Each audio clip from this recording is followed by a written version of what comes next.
Não tem preço, não tem como você imaginar. Porque primeiro, o caba que compôs seu voto, eu fiz até um vídeo, eu disse, o caba, a cabinha que compôs seu voto, né? Enfim, a pessoa que cometeu esse crime, que você se deixa também e comete o crime do mesmo jeito. Quando você faz isso, o mais pernicioso é que você já não tem mais o seu poder de fiscalização, o seu poder de cobrança. Você perde. Você perde claramente, porque aquele que pagou o voto, tá? Se ele se livrar, como eu sempre digo, ele se livra da ação, por exemplo, da Justiça Eleitoral, da Polícia Federal, da Polícia, dos órgãos de segurança, ele se livra. Ou seja, ninguém pegou ele, que infelizmente é a regra geral. Eu quero dizer que infelizmente é a regra geral. Eu não tenho dúvida nenhuma que infelizmente a maioria dos mandatos são comprados. Olha, você tem uma ideia, eu não vou dizer nome nem nada, pelo amor de Deus.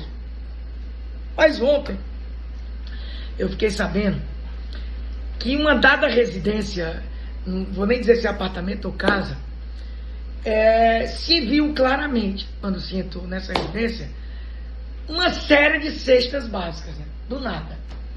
E aí, residência de um político, Evandro? Vamos dizer assim, de um político, de alguém que está concorrendo. Pra quê? Ora, a própria pessoa quando colocou, foi lá, falando não sei o que, chegou pra mim, né? Não sei se é Natal, se não é, enfim, Mossoró, se é o que é. Pra quê? Pra na calada da noite fazer o que faz. E o que me deixa irritado, esse me deixa irritado, porque nesse caso de cesta básica, tá? A maioria desses eleitores, pra mim, não estão cometendo crime. Deve dizer, não estou cometendo crime. Sabe por que não estão? Porque se você e eu imaginarmos, você com seus 3 rebentos e o meu com meus 3, a gente vai fazer tudo, João. A gente vai fazer tudo para eles não passarem. A gente até aguenta fome, nós dois gordinhos como nós estamos. Uma fomezinha de 2, 3 dias para nós é até bom, mas o nosso filho nós não vamos deixar. Então esse cara que recebe a cesta, para mim, nessa condição, me permite de emoção. Comete crime não. Então eles vão realmente assim, na necessidade, sabe? Eles vão em cima mesmo, que o cara não tem. Aí você querer que esse cara diga, não, você é o que cometendo crime, eu tô passando fome aqui, meus filhos, mas não, eu vou ali denunciar, vou gravar aqui. Meu amigo, isso não existe. Então esse crime, essa prática, por mais que o eleitor também participe em alguns casos, nesse caso de cesta básica, nesse caso muito assim, às vezes 50, 100 reais, para saciar a fome do momento. E a gente sabe que nesse período, começou quinta, para mim é quinta, sexta, sábado, domingo, uns 4 dias. E no próprio domingo ainda, na madrugada. Realmente quando dá o horário que começar, a galera já vai para outro serviço. No voo da madrugada. No voo da madrugada. Então é triste demais. E a gente tem que denunciar, que a Polícia Federal, que todos os órgãos de segurança peguem mais gente, para que a gente possa realmente, né, dar uma lição. Repito, para o candidato que insiste, para o eleitor que não estiver em estado de necessidade. Porque o eleitor que estiver em estado de necessidade, para mim, tá? Ele está fora, porque eu me coloco no lugar dele. E no lugar dele, eu vou ser sincero, eu receberia essa cesta básica. Fez a sua abordagem, eu quero ouvir também aqui a sua opinião, se esse é um tema que lhe traz uma preocupação e de que forma você vê que esse enfrentamento ele pode ser feito. Vamos lá. Quando eu disse que ia trazer uma espécie de contraponto, eu quero deixar claro que tudo que Eric disse, e você inclusive complementou chamando a atenção que é muito triste ver, por exemplo, advogados, né, que têm uma profissão linda e que acabam, vamos dizer, cedendo ou acabam realmente participando efetivamente da atividade criminosa. Tudo isso é terrível, tá? Não faz sentido que, por mais que o crime, não é, vamos dizer assim, ele vamos dizer, esteja, de certo modo, muitas vezes até mais organizado do que o próprio Estado. É triste ter que dizer isso, mas é verdade. Eu não discordo de nada disso. Agora, me preocupa, tá, em sendo um juiz que, a nível de processo, tem um agir, vamos dizer assim, muito arraigado, com que às vezes é mal compreendido de devido processo legal. Me preocupam declarações do tipo assim, nós vamos, depois que eles forem eleitos, nós vamos simplesmente depurá-los e eles não vão exercer o mandato. Tão somente porque se comprovou, né, de que eles fazem parte, vamos dizer assim, de uma espécie de organização criminosa. E aí você vai dizer, mas Evaldo, isso não é certo? É certo, mas como isso vai ser feito? Porque, meu amigo, é o seguinte, o cara se candidata. Existe dentro do devido processo legal eleitoral vários momentos para você impugnar a candidatura dele. Inclusive sob a ótica de que ele não tem condições, né, vamos dizer, de exercer nenhum cargo público porque ele foi condenado por um colegiado, por exemplo, tá? Tem a oportunidade de, pela moralidade, né, pelo princípio da moralidade que está lá, como uma condição de elegibilidade, enfim, o que eu estou querendo chamar, o que me preocupa, é depois do cara eleito, diplomado, tá? Não tem nenhuma ação eleitoral em relação a nada que ele fez de errado no decorrer da eleição para que ele viesse galgar o cargo público, tá? E simplesmente vai se retirar como ele, quando o povo o elegeu e quando os filtros que poderiam ser, vamos dizer, utilizados em tempo oportuno não foram. E aí você vai abrir que tipo de ação, isso que eu estou falando, que tipo de ação quando ele estiver lá? Não, é uma ação, nós descobrimos que ele faz parte da organização criminosa tal, tá aqui, tal, e cadê o processo? Isso é que me preocupa, como é que vai ser feito isso? Não estou dizendo, tá, em momento nenhum, que não possa ser feito e que, evidentemente, eu vá defender que alguém criminoso, tá, deve exercer um cargo público. Mas me preocupa essa história de que do povo eleger, não se apurar necessariamente, tá? Isso é que me preocupa. Nada no decorrer do processo eleitoral. Como depois vai ser feito isso? Tá? Isso é que me preocupa. Então, eu sou um cara que você pode até me chamar de garantista, do que quiser, mas para mim, a garantia constitucional processual de que ninguém deve perder seus bens, sua liberdade, algum direito, e principalmente ter sido eleito pelo voto do povo, sem que ocorra esse devido processo legal, sem que permita a ele a defesa do contraditório, sem que permita que ele prove o contrário disso, porque rotular todo mundo de criminoso ou que pertence a uma organização criminosa, tá, parece-me ser complicado. Sem provas evidentes, sem um devido processo legal, sem todo o direito para que se possa trazer o contrário e, principalmente, se respeitar a própria soberania popular. Somente dizer que as pessoas não compreendem que são nas divergências, são na pluralidade, são nos pontos e contrapontos que reside o âmago da democracia. É o contrário. Então, a democracia, ela só vai ser legitimada, no meu entender, Eric, e eu quero lhe ouvir, porque o Eric realmente é um estudioso profundo, não só da parte jurídica, mas dessa parte sociológica, que as pessoas não compreendem que esses debates de ideia, esse confronto, essas divergências, é a essência da democracia. E aí você pegar e colocar o debate, colocar o confronto para justificar a violência, aí é você realmente errar duas vezes. Porque você nem reverencia o que é mais sublime da democracia, que é ponto e contraponto. Olha, eu sinceramente, cada dia, não sei se é porque a idade, né, a experiência, 50, como eu gosto de dizer, me orgulho muito, mas o que eu mais gosto, Eric, é de ver que alguém confronta uma ideia minha com argumentos. Agora, eu também não gosto quando a pessoa simplesmente diz, eu não concordo com você, não trabalho, não diz nada. Para a gente poder debater. E parece que o debate é a essência da democracia. Eric, em tempo geral, mas a violência que ela se preocupa demais e faz parte, não só por ser mulher, vamos ser claro, né?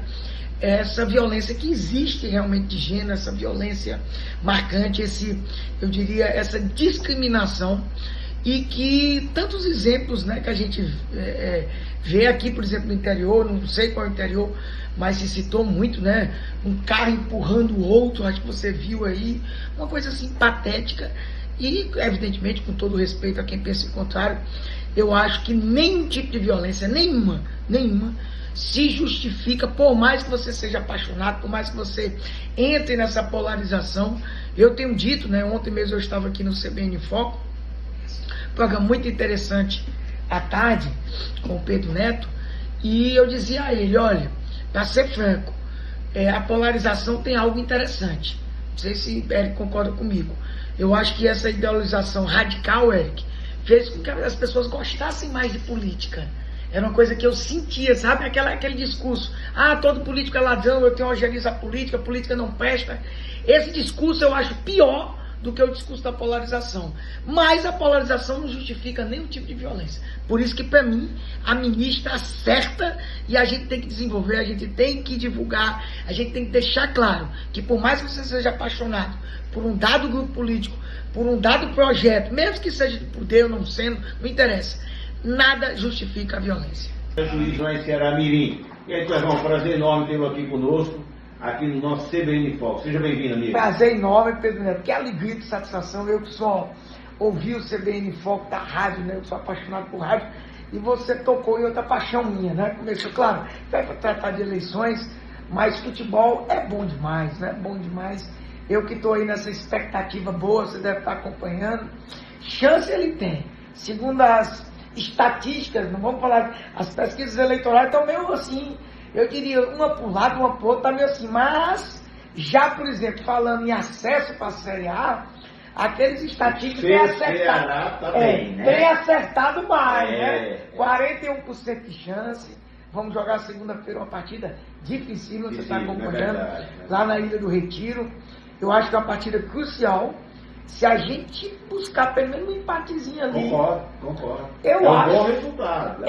Porque nós temos 10 partidas. Empatando lá e ganhando mais 5, empatando mais 2, né? Nós não pode perder. Eu acho que a gente entra, viu? 63 pontos a gente entra. Até porque empatando na casa do adversário, o adversário direto. Direto. Se ganhar, são 6 pontos. Ah, meu amigo, aí são 6 pontos. Se ganhar, são 6 pontos. Mas eu acredito. Tá querendo entregar também. Foi. A rodada, eu sei que a gente não veio para isso, mas me permite a rodada foi espetacular para o Ceará. E hoje começa uma nova rodada, já vou secar. Hoje já deu eu chegar aqui de trabalho, vou fazer a feira, já cheguei de Ceará Mirim, vou fazer a feira e vou secar. Porque torcedor é isso. É bom demais. Futebol, paixão, a gozação, a resenha, não tem nada melhor. Agora nós vamos falar de eleições, mas antes de entrar na eleição propriamente dita, eu vou dizer um negócio pro senhor Vitor. Eu vibro, eu disse aqui hoje, eu vibro, rapaz, eu olho o futebol cearense hoje, que coisa espetacular. Você vê aqueles jogos de Ceará, eu assisti. Fortaleza, eu assisti Ceará e Operário. Foi um jogão. Rapaz, que jogão. Foi bonito aquele jogo. Você citou um jogo bonito. E a torcida, cara? Você estava lá no estádio? Não. Não assistiu? Eu também. Pela TV. Mas bonito. 47 mil aquele jogo. Eu assisti o jogo inteiro. Uma coisa louca. Nós botamos no Brusque 45 mil. Público de Série A. Jogos fantásticos. E vamos falar do nosso rival. Não vou mentir. Fortaleza também ainda não merece todo o time jogando de pau a pau. Vamos ser francos. Pau a pau. Com todos os times, pode ser líder. Eu acho que merece mais. E aí me permita fechar, eu acho que você vai concordar. Tudo isso que está acontecendo no futebol cearense, Pedro, é reflexo do desenvolvimento do Estado. É verdade, concordo com você. É reflexo necessário, penso eu, dentro dessa conjuntura que o Estado, por exemplo, se você comparar com o Rio Grande do Norte, com todo o respeito que eu tenho aos políticos, até mesmo a classe empresarial que reclama muito, o desenvolvimento do Estado do Ceará leva ao desenvolvimento do futebol. Para mim é uma consequência natural. É porque o senhor enxerga, só não enxerga, aliás, quem não quer. Vamos lá.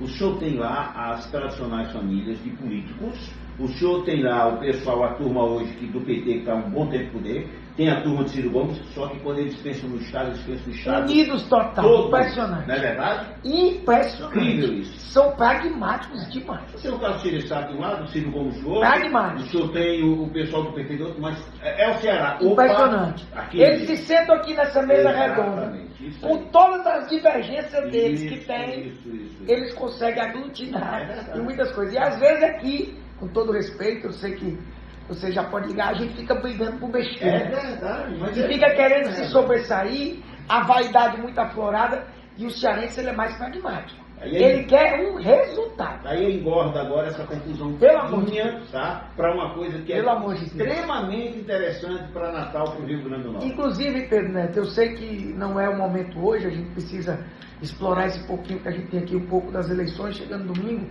mas eu vou até me cantar aqui, bate-papo bom que eu tive com você, adorei, estou gostando, para a gente, quem sabe, marcar, para a gente conversar um pouquinho sobre a engorda, conversar um pouquinho, onde eu vou tratar, você vai ver um cidadão, porque eu me considero cidadão de Natal, vim aqui, né? Como eu dizia aqui nos bastidores para você, a gente se conheceu agora, há 6 anos eu estou aqui, eu vim para ser presidente, com muito orgulho, da Associação dos Magistrados, e de lá para cá eu sou cidadão.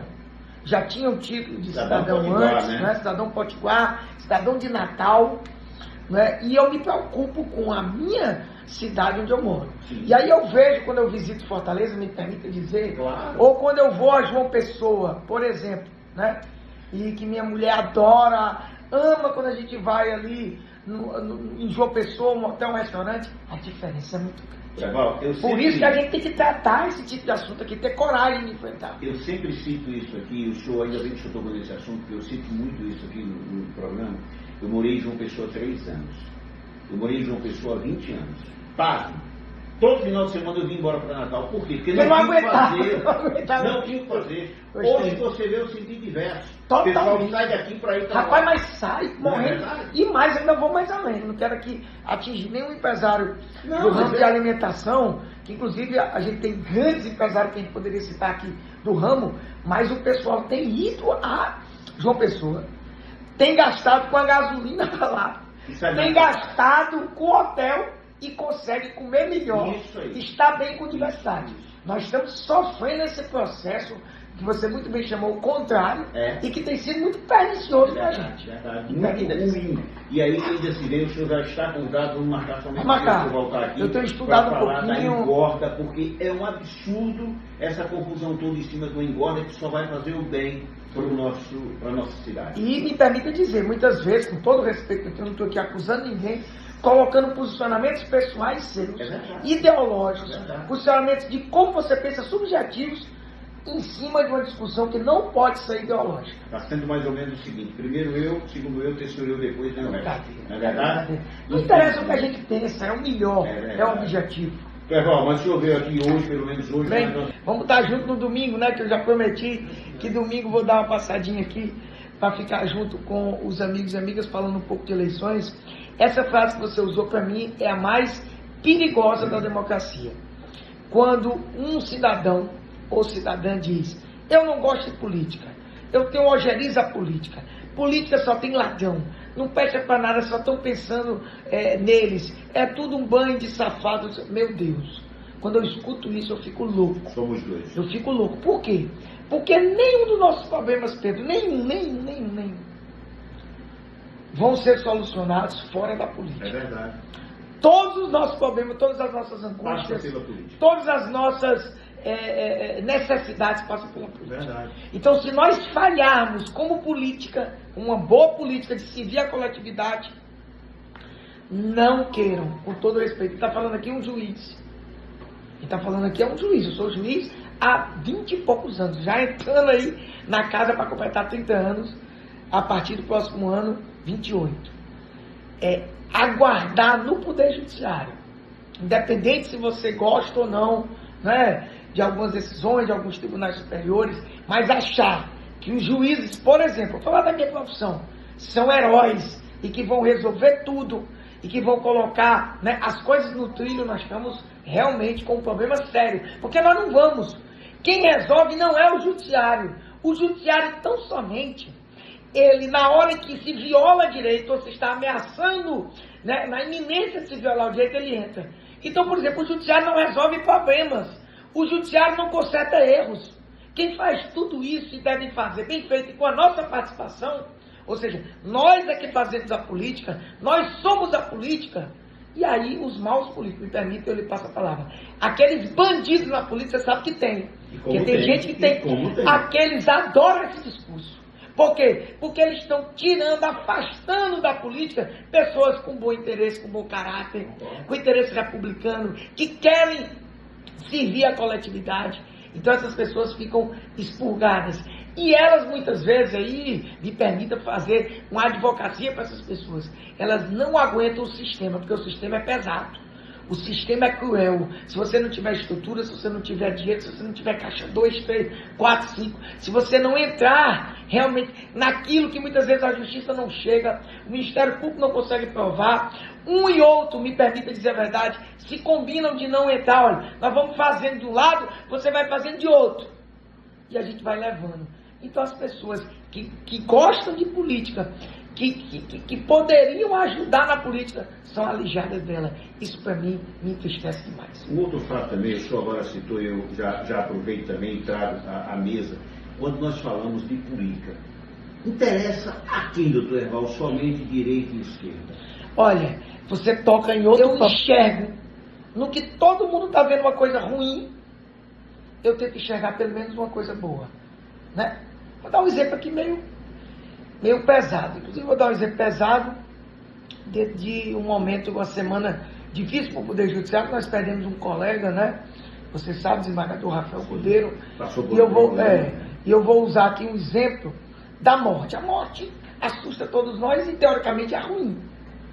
Vamos tentar encontrar na morte de todo mundo alguma coisa boa. E por isso que eu enxergo na morte, às vezes, o começo de uma nova vida. Eu acredito que tem uma nova vida. Eu acredito que às vezes a pessoa que morreu estava sofrendo muito aqui. Eu tento ver o lado bom. Eu vou trazer essa metáfora para a sua pergunta. Até a eleição do ex-presidente Bolsonaro, vamos ser francos, ninguém tinha aqui essa história de direita e esquerda. Era tudo misturado. Eu fiz um artigo na época, você pode encontrar na internet, que estava falando, se você botar tudo farinha do mesmo saco, do PSDB ao PMDB. Eu fiz um artigo na época dizendo que não tinha direita e esquerda. Aquela época. Hoje, a gente até tem aí, né? Por exemplo, o ex-presidente Bolsonaro conseguiu de forma magnífica, né, que eu estou falando de um modo abstrato, criar um anti-esquerdismo, um antipetismo, né? E uma linha que trouxe toda essa ideologização. E aí, me permita dizer, eu acho que na essência a gente não consegue saber o que é direita e o que é esquerda, a gente se imbrica nesses conceitos, mas uma coisa positiva eu quero trazer dessa polarização. Eu estava até então, 2018, se você olhar minha vida, meus escritos, eu tenho acho que mais de 1000 textos falando não só de eleitoral, de política, eu falo com cuidado, porque você sabe que eu sou limitado, né? Eu como juiz tenho minhas limitações. E aí, me permita dizer uma situação. Eu achei que essa história de ideologização, essa história de polarização, essa história de direita e esquerda, por mais que a gente não saiba, e muitas vezes se coloca muito com heróis, né? Agora os heróis da gente, Bolsonaro de um lado, Lula do outro, me preocupa. Mas você percebeu que o povo, de um modo geral, começou a se interessar mais por política, a participar mais, por mais que tenha exagerado. Então, eu vejo o lado bom de tudo isso. Até 2018, me permita dizer, quando eu fazia minhas falas, quando eu inclinava, quando eu dizia, pedia sempre, inclusive para o pessoal considerar o que verdadeiramente representava a política, fiscalizar, cobrar, eu não via ressonância nenhuma. Sabe, é como se eu estivesse falando sozinho. Eu agora, quando falo, mesmo que sejam, por exemplo, radicais da direita, ou radicais da esquerda, ou até mesmo um povo mais que consegue pegar um pouco dos valores do pessoal da direita e da esquerda, eu consigo ver as pessoas mais interessadas na política. E isso foi uma coisa positiva. Fora isso, me permita dizer, né, são raros os exemplos de políticos coerentes, políticos que verdadeiramente são de direita, conservadores, ou são de esquerda, mais progressistas, e esses raros, pelo menos, têm o meu respeito, porque eu gosto muito de coerência, gosto muito de posição de retidão. E aquela velha linha brasileira que você percebe, né? O cara camaleão, né? Ora ele está de um lado, ora ele está do outro, ora ele pega um partido. É outra coisa que eu uso. Eu usei uma expressão, tem no meu livro, eu vou ver se eu... É porque meu livro acabou, esgotou, mas eu vou fazer uma 4ª edição. Eu usei a expressão triste realidade da política brasileira, e tem outra que eu uso demais. a luta pelo poder, a manutenção do poder pelo poder. É uma luta louca. Mas independente dessas situações, o que é que a gente consegue ver, vamos dizer, dessa direita e esquerda? A gente consegue ver claramente o maior interesse do povo. E aí eu vou aproveitar, Pedro Neto. Eu vou aproveitar eu vou aproveitar. Segura, então pronto. Vamos segurar meu amigo Júnior, né? Repórter CBN e depois a gente volta. Pronto. Volta aqui. Ok. Compromisso assumido. E por fim eu quero só dizer, no dia da eleição, por favor, eleitor e candidato, vamos cumprir a regra do jogo. A regra do jogo é claro, tanto o candidato quanto o eleitor vai lá, não pode fazer mais nenhum tipo de ato, zero, propaganda zero, tudo zero, propaganda única do eleitor, manifestação individual silenciosa. Quer ir, eu costumo dizer, quer ir tipo Zorro, lembra o Zorro, só com os olhos de fora, pode ir, com a cor do seu candidato agora, sem aglomeração, nem... Faça longe de boca de urna. Candidato ficar piruando nas sessões, não pode. Vota e vai para casa. Celular não pode entrar. Não pode entrar. Com ele, não pode. Vou tirar aqui uma foto para mostrar para o candidato. Não pode. Não pode. Preso. Não faz. Meu amigo, vai lá votar. Volte para casa, vai fazer outra coisa em casa, vai ficar com sua família, exerce sua cidadania, que é o que a gente espera, ter um processo tranquilo, um processo onde o eleitor sempre prevaleça e que você vote consciente. Valeu, Pedro Neto, obrigado e eu volto com certeza. Grande abraço, Perval, muito obrigado. Muito obrigado a vocês que estiveram